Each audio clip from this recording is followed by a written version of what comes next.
2022 SSC candidate. আজকে মূলত IG সাহেবের সাথে দেখা করতে এসেছিলাম, কিন্তু আইজি সাহেব প্রেজেন্ট আসছিলেন না। তো এরপর আমরা ওনার পিএর সাথে কথাবার্তা হয়েছে, কিন্তু আমাদের যে ডিমান্ডগুলি ওইটা সাবমিট করেছি। যেহেতু আইজি সাহেব নাই, তো ওনার সাথে কিছু আমরা কথাবার্তা বলতে পারিনি, এর জন্য আজকে আমাদের কোনো কমিটমেন্ট নেই।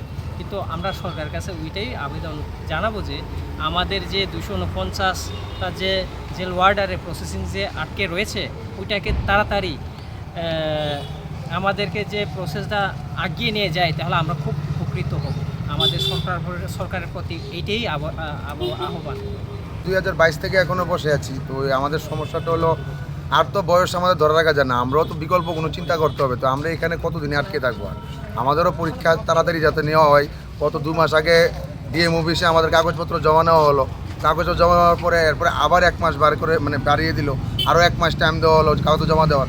তো জমা দেওয়া তো 5 দিনই শেষ হয়ে গেছে, কিন্তু এরপরের প্রসেসিংটার জন্য আমরা যাতে হয়, এটার জন্য আমরা এখানে আসলাম। কত বছর হয়েছে এটা আজকে বিগত 5 বছর মানে এটা প্রসেসিং চলছে। ফিজিক্যাল হওয়ার পরে এরপরে রিটার্নের জন্য আমরাকে মনে করেন 4 বছর বসায় রাখলো। এবার হঠাৎ করে আজকে 5-6 মাস আগে আমরা খবর পেলাম যে আমাদের কাগজপত্র জমা নেব। তো কাগজপত্র আজকে থেকে 2-3 মাস আগে জমা দিলাম। জমা দেওয়ার পরে এখন আবার সেই রিটার্ন পরীক্ষার জন্য আমরা বসে রইলাম।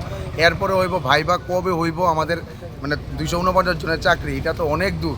তো এই জন্য বললাম যে সরকার যাতে তাড়াতাড়ি এই জিনিসটাকে আমাদেরকে যাতে মানে সুফলভাবে তাড়াতাড়ি আগে নিয়ে যায় জিনিসটা।